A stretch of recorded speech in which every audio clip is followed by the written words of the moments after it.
տեսնում եք հայտնի գիրքը, հայտնի խորագրով։ Այսօր մենք հավաքվել ենք Եվրոպական միության գրասենյակի մոտ, բարձրաձայնելու մեր ձայնը, դժգոհությունը, բողոքը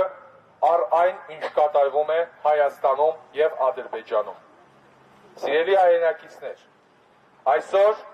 Ադրբեջանում առկա են տասնյակ,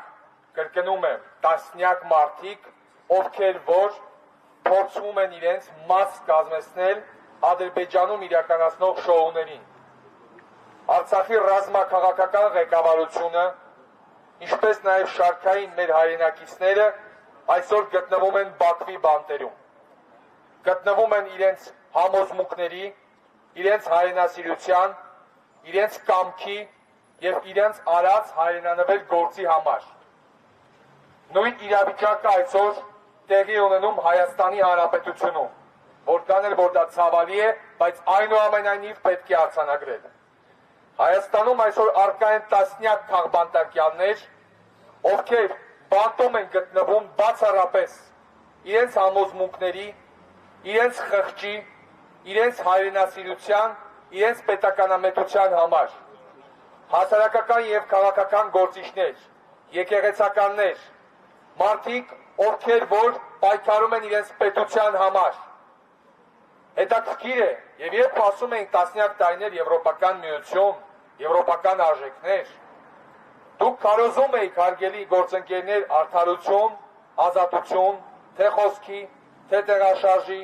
թե ինքնուրույն որոշում կայացնելու հնարավորության։ Բայց այսօր այն, ինչ կատարվում է Ադրբեջանի և Հայաստանի իշխանությունների կողմից, որևիցե աղերս չունի արդարության և այն արժեքների հետ, որոնք տասնյակ տարիներ դուք քարոզում եք։ Եվ ձեր լռությունը փաստացի համաձայնություն է այն ամենին, ինչ կատարվում է։ Ադրբեջանի կողմից ցեղասպան գործունեությունը, Հայաստանի իշխանությունների կողմից հակահայկական քաղաքականությունը և այդ ամենը հանդուրժելը նշանակում է մեկ բան. հանդուրժելով նման բռնապետություններ, դուք հանդուրժելու եք ապագայում ավելի մեծը, որոնք որ հանգեցնելու են աղետների։ Պատմությունը ցույց է տվել, որ հանդուրժելով բռնապետությունը, հանդուրժելով բեսպիձելը, հանդուրժելով այն ամենը, ինչ կատարվում է ընդդեմ մարդկության, ընդդեմ ազատության, ընդդեմ ազատ խոսքի և ազատ տեղաշարժի, վաղը մյուս օր ծնում է ավելի մեծ մեղքեր, ծնում է ավելի մեծ աղետներ և հանգեցնում է ավելի մեծ կորուստների։ Այժմ խոսքը փոխանցում եմ պատիվ ունեմ խմբակցության քարտուղար Տիգրան Աբրահամյանին։